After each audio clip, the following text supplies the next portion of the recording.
मासाहेब प्रतापराव भेटायले. येऊ देत त्यांना.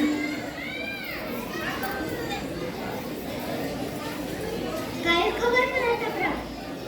मासाहेब आत्ताच बातमी हाती आली आहे. जयसिंगास दिलेल्या 23 किल्ल्यांपैकी कोंढाणा हा किल्ला मुघलांकडे गेला. मासाहेब तुम्ही कोंढाणा किल्ला खाली करताय ना? आमच्या आलमगीरच्या ताब्यात हा किल्ला आला आहे. कोणाशी बोलताय तुम्ही? त्याचे भान नाही का तुम्हाला? आई साहेब स्वराज्याच्या जननीशी बोलताय. एक तरी तुम्ही शब्द बोलला रक्ताच्या नाटक. थांबा प्रतापराव, आम्हाला या कराराचा मान आहे आणि जोपर्यंत कोणावर भगवा झेंडा फडकत नाही तोवर आम्ही खडा उभारणार नाही. हे आमचे प्रण आहे.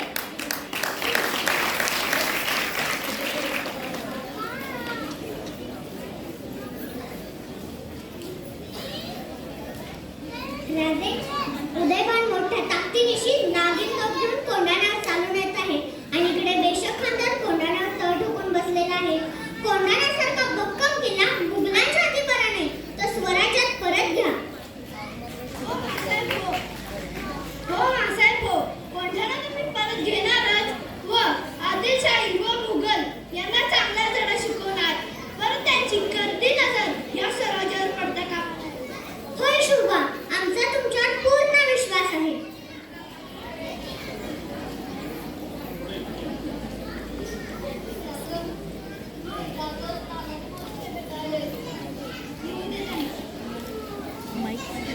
थोडं मोठ्यानं बोला बोला.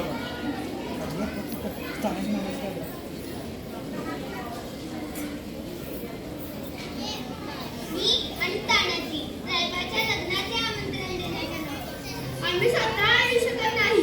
आम्ही जातीने कोंढाण्याची कामगिरी जातो. कसली कामगिरी महाराज? कोंढाण्याची मोहीम. महाराज तुम्ही अशा जीवावरच्या कामगिरीवर जाणार तर आम्ही कशाला? आमचा काय उपयोग? हे काय हरी? मीच जाणार कोंढाण्याच्या कामगिरीवर. लाख मेले तरी चालतील पण लाखाला पोषणदार जगलाच पाहिजे. आधी लगेच कोंढाण्याचा वर कोंढाण्याचा. मला आशीर्वाद द्या.